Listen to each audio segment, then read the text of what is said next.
¿Qué tal? Buenas tardes, maestra, compañeros. Mi nombre es Adelaida Chávez y les voy a hablar de la domesticación de las plantas silvestres. La domesticación de las plantas silvestres. La domesticación es el resultado de un proceso de selección de caracteres de un recurso o de una planta específica, en este caso. Es realizado por el hombre a través de la selección artificial para permitir su adaptación a condiciones de cultivo y manejo, según Darwin en 1859. Es un proceso en el que el ser humano aumenta directamente la frecuencia de aquellos fenotipos deseables, promueve su crecimiento e incluso llega a renovar algunos fenotipos no deseables. Un poquito de la historia de la domesticación de las plantas. Bueno, hace entre 20 y 30 mil años, todo parece indicar que las mujeres en distintos lugares del mundo, quienes eran las responsables en ese momento de la recolección de alimentos, pues comenzaron a cuidar y después a sembrar plantas silvestres que eran de interés para ellas, para obtener algunas fibras, maderas, y después pasaron a seleccionar sus mejores plantas para de ahí empezarlas a reproducir. Así que hace alrededor de unos 10.000 años, en el Neolítico, las evidencias arqueológicas muestran que en las zonas tropicales y subtropicales del planeta, esto fue en el sur y suroeste de Asia, norte y centro de África y América Central, las mujeres ya cultivaban plantas domesticadas en por lo menos 4 regiones del mundo, lo que era llamado el creciente fértil. Esto pues es en lo que hoy es Irán, Irak, Siria, Palestina, Israel, Egipto, Líbano, Turquía, también en China, Nueva Guinea y en Mesoamérica, lo que es México y Centroamérica. Esto debió ser por las condiciones climáticas favorables que presentan estas zonas. Así que ya unos 2.000 o 4.000 años más tarde, las mujeres ya habían domesticado cultivos alrededor de todo el mundo. Y se destacaban 8 regiones más: el Sahel africano, Etiopía, África Occidental, el sur de Asia, principalmente en la India, el sudeste asiático, el sudeste del norte de América, los Andes también, la zona de Perú, Bolivia, Ecuador, el norte de Chile, Argentina, la Amazonía, Colombia, Brasil, Ecuador, el Perú. Y bueno, esto pues sabemos que fue lo que llevó a la especie humana a quedarse en un lugar específico de manera permanente, dejando de ser nómadas en ese momento y pasando a ser sedentarios. Como definición tenemos que la domesticación de las plantas silvestres es un proceso por el cual una población de una determinada especie vegetal pierde o adquiere o desarrolla ciertas características morfológicas, fisiológicas o también de comportamiento, las cuales estas características pues son heredables, pueden pasar a sus hijos y además son el resultado de una interacción prolongada. Esto no es como que de la noche a la mañana, de una selección artificial que ha sido realizada por parte del ser humano con una finalidad. ¿Cuál es la finalidad? Pues obtener determinados beneficios de estas modificaciones. A esta domesticación ocurren diversos cambios, lo que se le llama síndrome de domesticación. Esto es la pérdida del mecanismo de dispersión en primer lugar, luego tenemos el incremento en el tamaño, el incremento en la variabilidad morfológica, los cambios en los hábitos de las plantas, la pérdida de la dormancia de las semillas, pérdida de mecanismos de protección física y química y la insensibilidad al fotoperiodo. Estos son algunos síntomas del síndrome de domesticación que a continuación vamos a abordar cada uno de ellos. Por ejemplo, aquí tenemos la pérdida del mecanismo de dispersión. Tenemos un plátano primitivo o más antiguo, digamos, como originalmente eran en la naturaleza, pues estaban llenos de semillas. Este era su mecanismo de dispersión, las semillas. Hoy en día tenemos ya nada más unas pseudosemillas, lo que en su momento fueron semillas, hoy ya no están tantos, ha crecido la pulpa. Entonces, este mecanismo de dispersión lo han perdido. Hoy sabemos que los plátanos pues se reproducen porque echan sus hijitos ahí al lado. En el caso, por ejemplo, de los cereales, el raquis aquí del trigo era mucho más suave, se desprendía fácilmente, se desgranaba, se podía dispersar con el viento.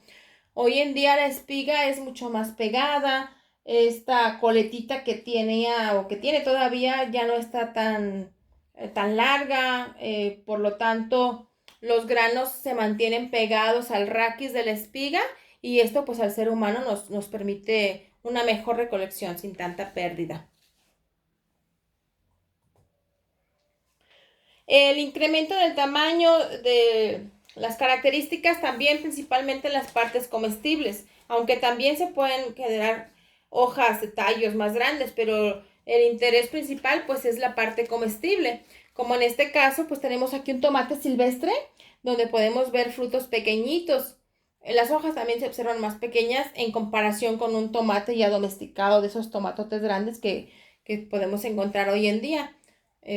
Hay una domesticación ahí y un incremento en el tamaño. En los chiles también, los chiles silvestres eran muy pequeñitos y hoy pues podemos encontrar unos pimientos grandotes. Tenemos una mayor variabilidad morfológica. Aquí, por ejemplo, tenemos la foto de las calabazas donde pues hay una infinidad ahí de tamaños, colores, formas.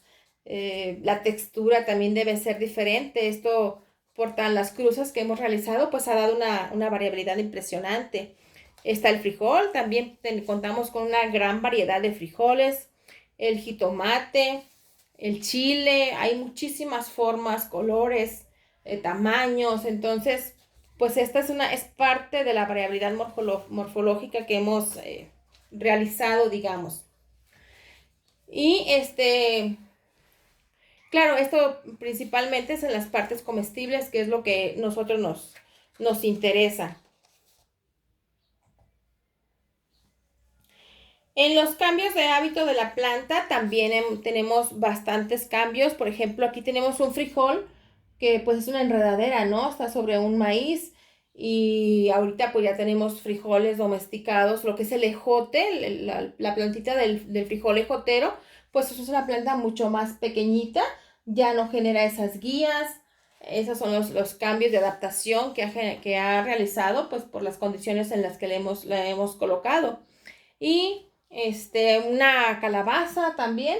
Aquí tenemos una calabaza grande, de esas que son rastreras o incluso pueden ser trepadoras en árboles, donde sus entrenudos pues son mucho más largos, su planta es más suculenta.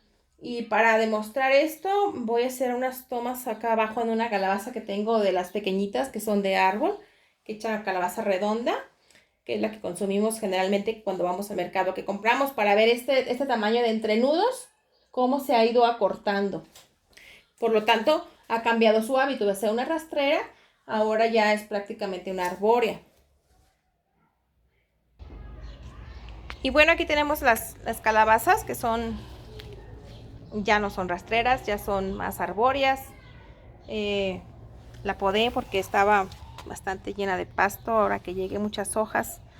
Y aquí te encontré esta calabaza enorme, pero aquí podemos observar lo que nos interesa, que es la parte de los entrenudos, pues bastante corta. Entonces se va haciendo como un arbolito, ya no es tanto como que se vaya por el piso o se pueda guiar sobre otra planta, ¿sí? Entonces esta es la parte que podemos observar, donde vemos entrenudos muy cortos.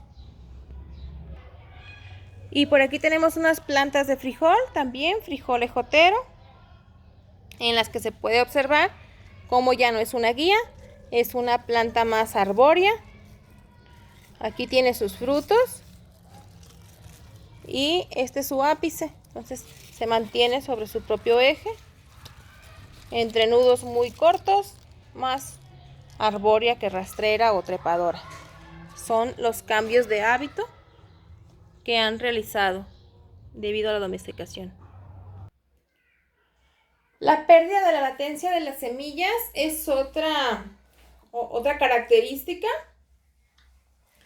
donde aquí, por ejemplo, se habla de quinoas. Aquí las quinoas más oscuras tienen una testa mucho más gruesa, por lo tanto resisten más las condiciones climáticas y pueden tener una latencia mucho más amplia con referencia a las claras, que ya son de una testa más suave. Por lo tanto, pues tienen menor latencia. Otra característica es la pérdida de la protección química o mecánica. En este caso tenemos un ejemplo de los duraznos. Por ahí en California hay un jardín donde todavía los duraznos presentan espinas. Hoy en día, pues sabemos que ya no tienen. ¿Por qué? Porque pues antes a lo mejor tenían que protegerse de ciertos depredadores. Ahora pues los seres humanos los ponemos en condiciones cuidadas, donde no los ataque nada y pues se han perdido esas características. También sustancias tóxicas, por ejemplo, aquí tenemos las cucurbitáceas, una calabaza primitiva, digamos, y esa marga tenía ciertas toxinas para que sus depredadores no se la comieran quizás cuando sus semillas todavía no eran propias para dispersarse. Y hoy en día, pues las calabazas pues son dulces, ¿no? Prácticamente ya no tienen ningún sabor amargo. De hecho, pues las cucurbitáceas, el pepino, no sé si les ha tocado que cuando se comen un pepino, de repente algún pedacito todavía tiene una sustancia amarga. Es como parte de esas toxinas. La insensibilidad al fotoperiodo es otra característica de domesticación. Se dice que las primeras patatas que llegaron a Europa produjeron tubérculos en días cortos, porque esa era como su naturaleza, pero ya 200 años después habían desarrollado clones que se estaban adaptados a días largos. Entonces, han perdido esa sensibilidad que tenían al fotoperiodo, y ya están adaptadas al periodo, al fotoperiodo tal cual es, y no tienen una sensibilidad como tal. Estudios basados en la genética mendeliana, pues han dicho que los cambios cualitativos asociados a la domesticación son controlados por unos cuantos o pocos genes principales, perdón. Esto significa que no es tanto el cambio que tengan en los genes, sino que con unos solos cuantos pueden generar esas adaptaciones. Eh, un poquitos generan esos cambios.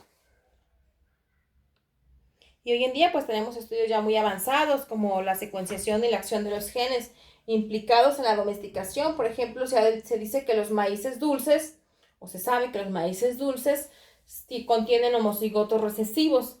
Es decir, si nosotros compramos una semilla de maíz dulce, la podemos sembrar y esta va a nacer, crecer, va a dar un fruto muy dulce.